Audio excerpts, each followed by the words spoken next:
I never imagined the day would come when my perfectly ordinary life would be thrown into chaos by the very person I shared my apartment with. But when Lucas walked into the room and locked the door behind him, something shifted between us. Something I couldn't ignore. It was a typical Saturday afternoon, sunlight streaming through the window, the sound of traffic in the distance. I was sprawled on the couch, my laptop in front of me, the latest novel I was reading forgotten beside me. The day was uneventful, normal. Then the door creaked open. I didn't even look up at first. It was Lucas, my roommate. We had been living together for 6 months, ever since I'd moved to the city for work. He was everything I wasn't. Confident, outgoing, the life of every party. I, on the other hand, was more of an introvert. Quiet, insecure. The kind of person who kept to myself. But there was a reason I hadn't taken my eyes off him the entire time we'd lived together. A reason that had nothing to do with our friendship, and everything to do with the way his presence had always made my heart beat faster. He was standing in the doorway now, eyes meeting mine for a split second. "Hey man," he said, his voice casual. "You busy?" I shook my head, trying to ignore the way my pulse quickened. "Nope, just reading." My voice was calm, but inside I was anything but. Lucas closed the door behind him and moved into the room, walking toward the bed. I didn't think much of it at first. He was always in and out of my space, no big deal. But today something felt different. Maybe it was the way he didn't sit down on the chair across the room, like he normally did. Maybe it was the way he didn't immediately start talking about whatever new thing had caught his attention this week. Instead, he paused, his hand hovering over the doorknob. And then, without a word, he locked the door. I swallowed, my heart beating a little faster. There was a tension in the air now, thick and undeniable. "You okay?" I asked, trying to sound nonchalant, but my voice cracked slightly. He turned, his back to the door, and for a moment I saw something flicker in his eyes, something I couldn't place. But it made the air between us heavier, charged.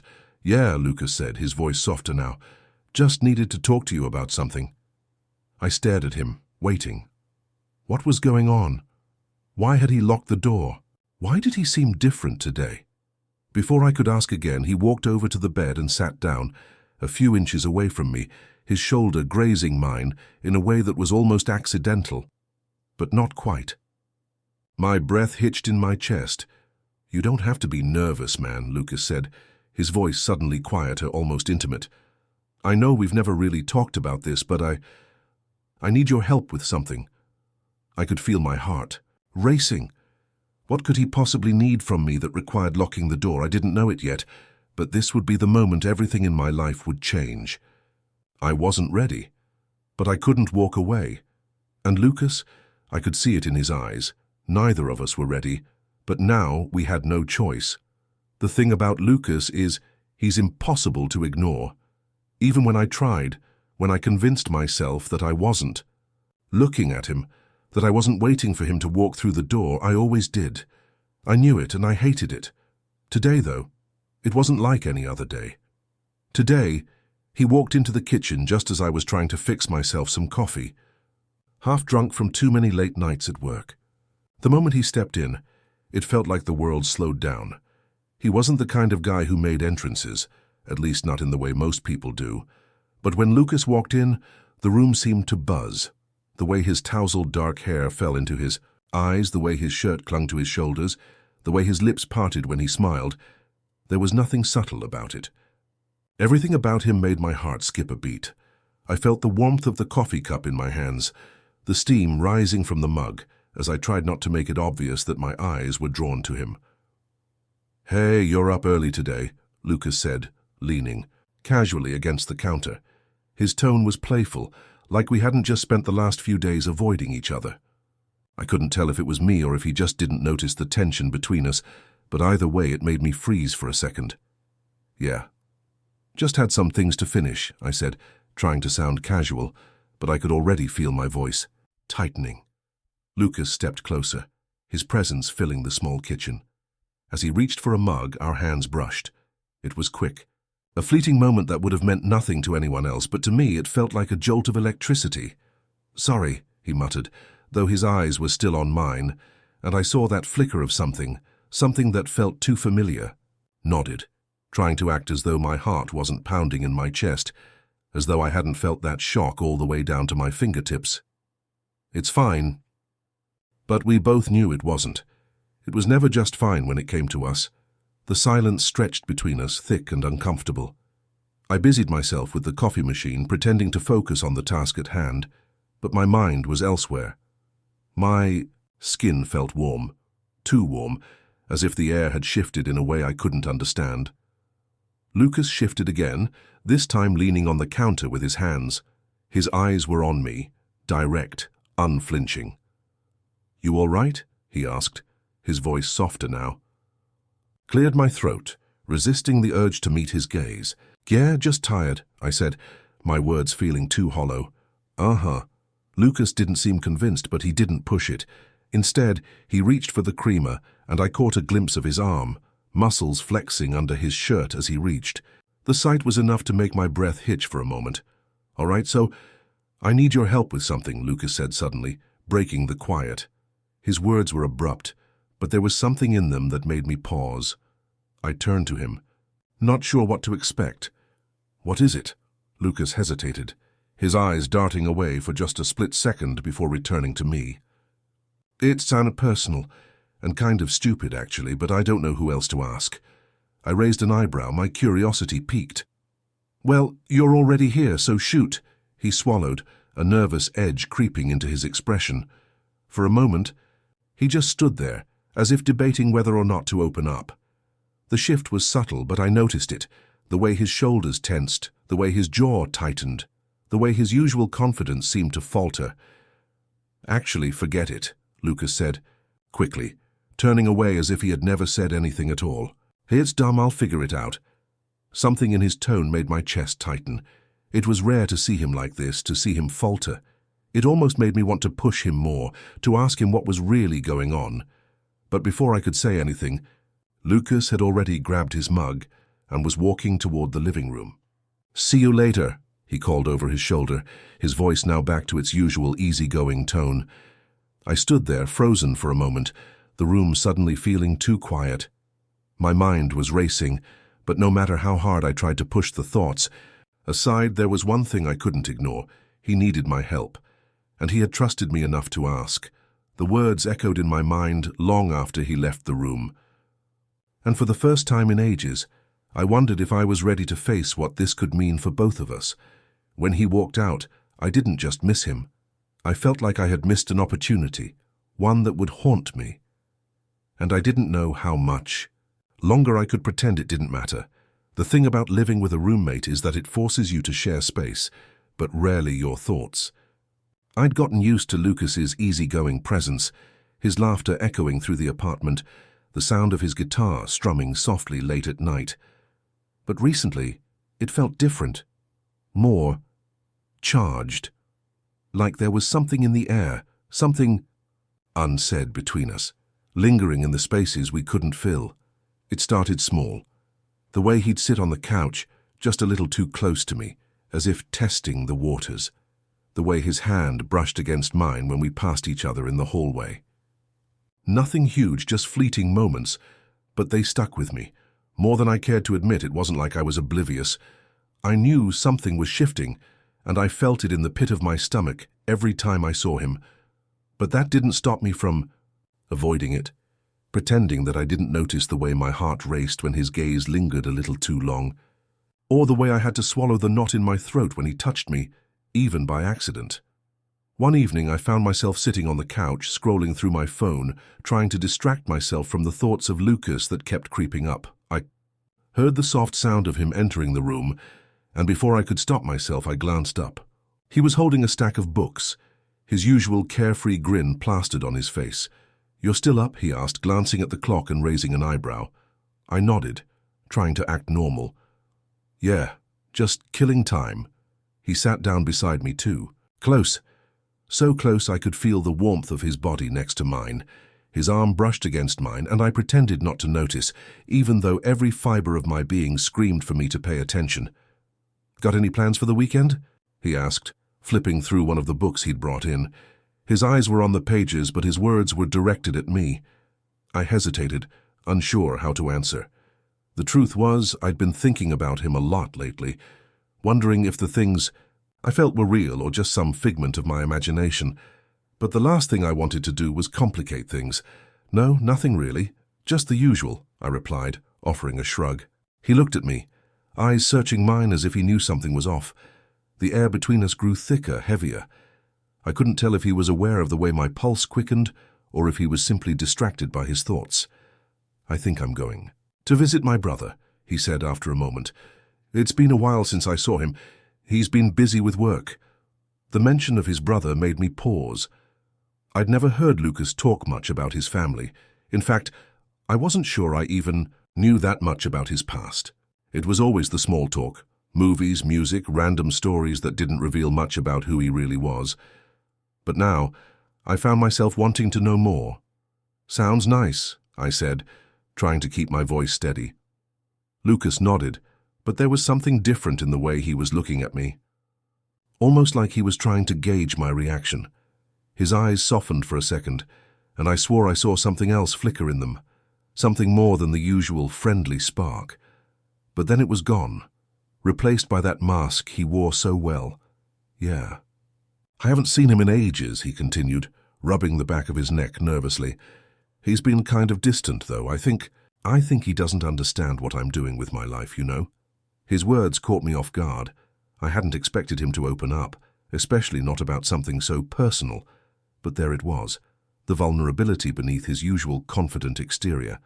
I nodded slowly. I get that. Sometimes it feels like people don't understand where you're coming from, but you're doing what you love, right? Lucas looked at me, his gaze intense, like he was trying to read me. Yeah, but it's harder than I thought. Sometimes I feel like I'm just pretending to have it all figured out, you know? Like I'm waiting for someone to call me out on it. The honesty in his voice made my chest ache.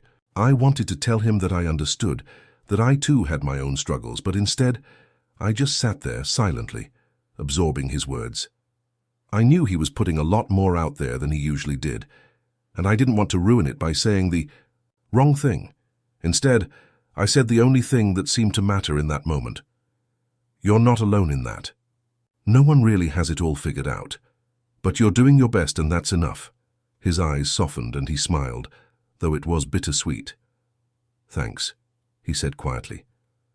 The silence between us was different now, more comfortable, more intimate.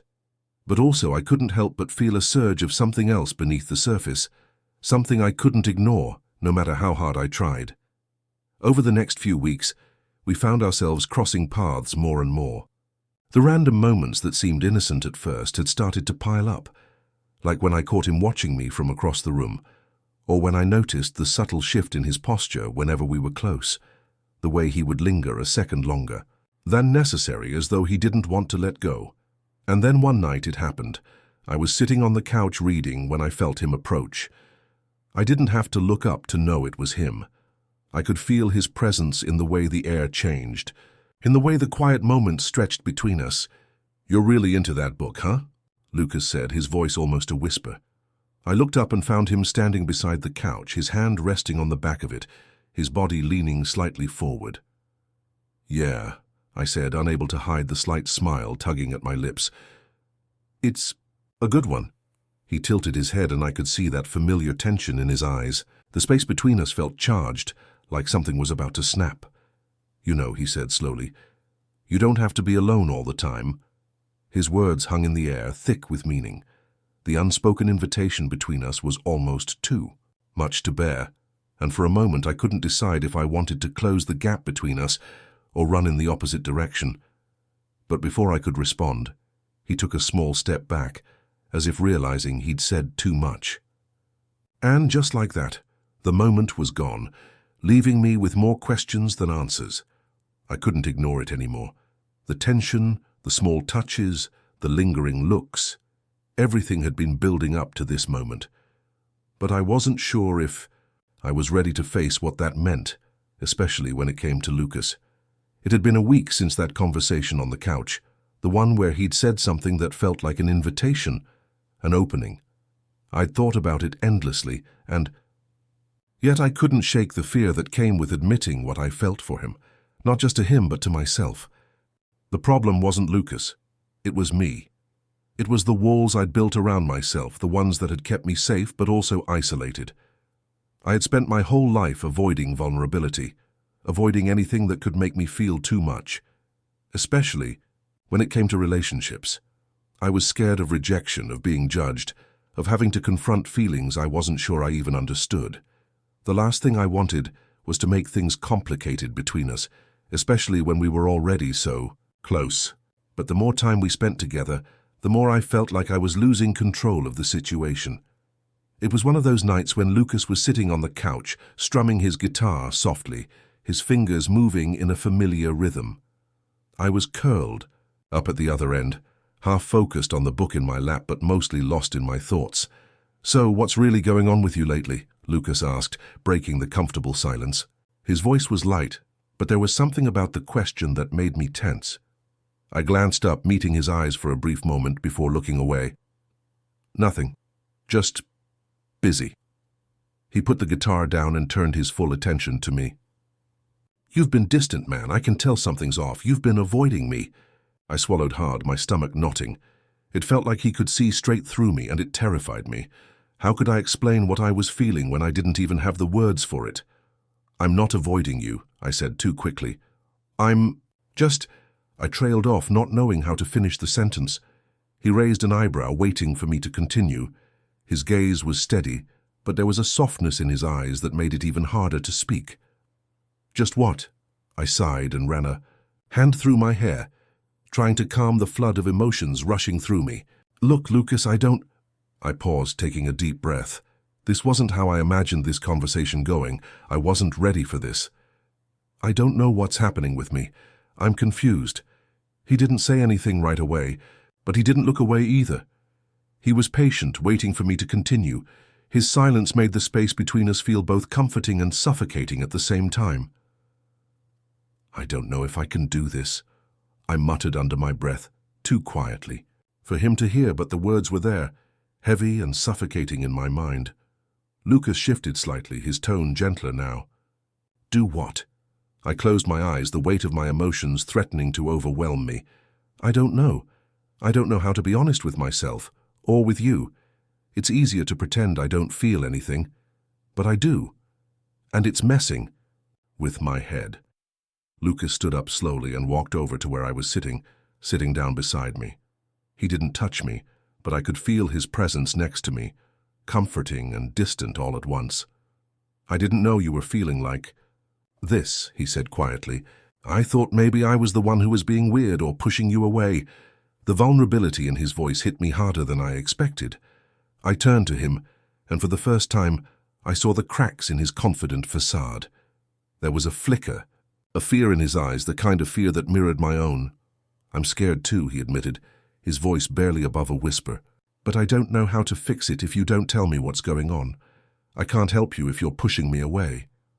I felt like I couldn't breathe. His words were so raw, so open, and it terrified me. He wanted to help me, but I wasn't sure if I was ready to let him in. I wasn't ready to confront the possibility that I might be in love with him. I stood up abruptly, needing space, needing distance from the intensity of the moment. I paced across the room, my heart racing, my mind spinning. "I don't know how to deal with this," I said, my voice shaking now. "I don't know how to be what you want me to be. I don't know if I can even let you in like that." Lucas stood up, watching me closely.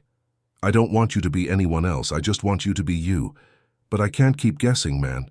I need you to tell me what you're feeling, because I can't keep walking on eggshells around you." His words felt like a punch to the gut. He was right.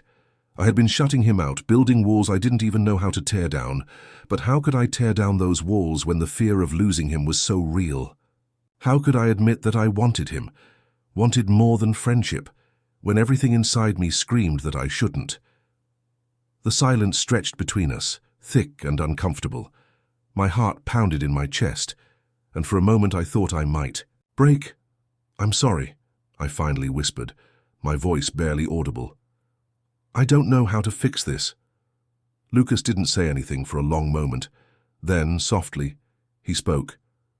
You don't have to fix anything. I'm not going anywhere. But if we're going to make this work, you need to be honest with me about everything." I looked at him, the weight of his words crashing over me.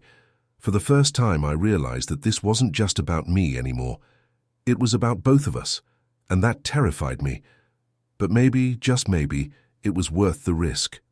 The night had felt like any other until it wasn't.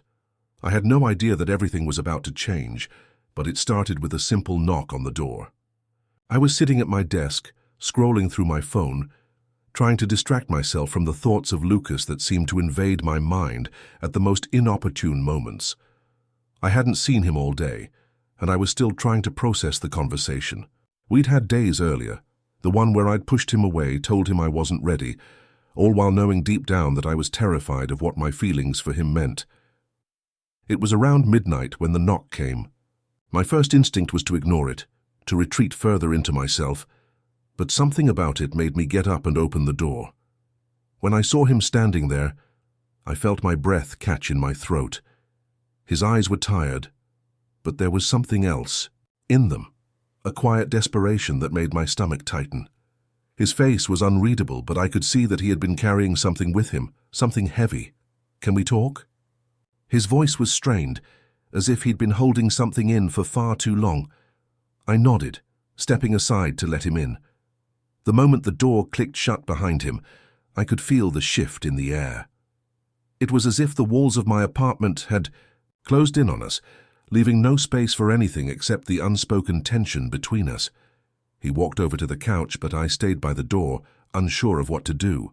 I hadn't seen him this vulnerable, this raw before, and I had no idea how to handle it.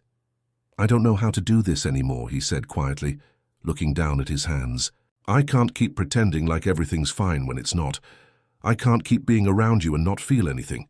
You've been shutting me out, and I can't do it. Not anymore." I swallowed hard, my throat dry. I wanted to say something, anything, but the words felt trapped inside me. The truth was I was scared of how I felt, scared of what it might mean, but more than anything, I was scared of losing him. "I'm sorry," I finally managed to say, my voice barely above a whisper. "I didn't mean to hurt you. I didn't know what to do with everything I was feeling. I still don't." He looked up at me then, and for a moment, I thought I saw something shift in his eyes. He stood up slowly, crossing the room to where I was standing, and for the first time in days there was no hesitation in his movements. There was no distance between us, just him and the raw emotion that hung between us. "I get it," Lucas said softly. "I do. But you can't keep doing this to yourself. You can't keep pretending you don't want this. Don't pretend you don't want me." The words hit me harder than I expected. For so long I had denied what was right in front of me, tried to keep my feelings locked away. But Lucas, he was looking at me with such intensity, such honesty, that I couldn't hide anymore. I couldn't lie to him or to myself any longer. I took a step forward, the weight of the moment crashing down on me. My heart was pounding in my chest, and for the first time in ages I felt alive. I was terrified, yes, but the fear didn't feel like a barrier anymore. It felt like the catalyst for something real, something I hadn't allowed myself to believe in before. "I want you," I whispered, my voice trembling. I don't know how to let myself feel it. I'm scared." Lucas reached out then, his hand gently touching my cheek, and it was as if the whole world stood still. "I'm not asking you to be perfect. I'm not asking for you to have all the answers. But I'm here and I'm not going anywhere." His words, his touch were everything I needed to hear in that moment. They were the reassurance I had been looking for, the promise that maybe, just maybe, I wasn't as alone in this as I thought. I closed my eyes, letting out a shaky breath as his hand lingered on my skin. The room felt smaller. The world outside no longer mattered. It was just him and me in this space, in this moment, and nothing else. Then, with a gentle pull, Lucas brought me closer. His lips met mine, hesitant at first, as if testing the waters, but the moment it happened, when our lips finally met, it was like a dam had broken. All the feelings I had tried to bury came rushing to the surface, overwhelming and unstoppable. I kissed him back, and for the first time in a long time I felt like I was exactly where I was supposed to be. When we finally pulled away, both of us breathless and disoriented, Lucas leaned his forehead against mine. "I'm not perfect," he murmured, "but I'm willing to figure this out with you." I closed my eyes, letting the weight of his words settle deep within me. I didn't know what the future held or how this would all play out, but for the first time, I wasn't afraid to face it. With Lucas by my side, maybe we could navigate whatever came next. And that thought, just that thought, was enough to make everything else seem like it could work out. The weeks that followed the night Lucas and I finally gave in to what had been building between us were filled with moments of quiet understanding. It was as if we had unlocked something neither of us had fully realized we were capable of before. No longer just two roommates caught in a complicated dance of unspoken feelings, we became two people fully aware of their connection, ready to face whatever came next. Lucas wasn't perfect and neither was I, but together we found something deeper than I ever imagined I could have with someone. I'd always been afraid of my feelings, afraid of what other people might think, afraid of what loving him would mean for me. But in the quiet corners of our apartment, we began to heal, learning that love doesn't have to fit into neat, easily digestible boxes. Sometimes it just is, messy and raw, but so worth it. One evening, after a quiet dinner and hours spent talking on the couch, Lucas stood up suddenly, a grin spreading across his face as he reached for my hand. There was something about the way his eyes sparkled in the dim light, a sense of certainty in his expression that I hadn't seen before. "I've been thinking," he said, his voice lighter than usual. "I know this isn't easy for either of us, and I don't have all the answers. But I know I want to be with you. I know I want to do this for real together." I watched him, my heart swelling in my chest. I knew what he was saying, and I couldn't help but smile, my own nerves slowly melting away as I realized just how much I wanted this too. Him. This life we were starting to build. Everything. "Are you saying what I think you're saying?" I teased, trying to hide the tremor in my voice, but I could feel the vulnerability in the moment. He laughed, a little self-conscious. "Maybe. But honestly, I'm tired of waiting for the perfect moment. I want this moment. Right now. With you." I let out a breath I didn't know I'd been holding, my chest tight with emotion. "I want that too. I'm ready." Lucas smiled at me, and without another word, he crossed the room and took a small box out of his pocket. My breath caught in my throat. Inside the box was a silver key. My key, a key to his apartment, a key to the future we were slowly building together. He placed the key into my hand with a simple, heartfelt statement. "I want you to be a part of my life, not just for now, but for always. I want you to feel at home here with me." My heart skipped a beat. I knew this wasn't a proposal, not in the traditional sense, but it was more than I could have ever imagined. A key wasn't just a physical object, it was a gesture, a promise that we would face whatever challenges came our way, together. Tears welled up in my eyes as I wrapped my arms around him, holding him close. I'll never need another key. This is all I need. That night we stood together, silently promising to let go of the fears that had once held us back. The key was a symbol of the trust and love we had found in each other, something I never thought I'd have the courage to embrace, but was now ready to keep forever. As I lay in bed later that evening, Lucas beside me, I couldn't help but smile to myself. No matter where life took us, we had found our home in each other, and in that moment I knew that love wasn't about perfect timing or waiting for everything to fall into place. It was about taking the leap, even when the world felt uncertain, and trusting that together we would be all right. Because with Lucas I finally felt at home. The key wasn't just a symbol of a physical space, it was a key to my heart, and with him I had unlocked everything I had been afraid to let in.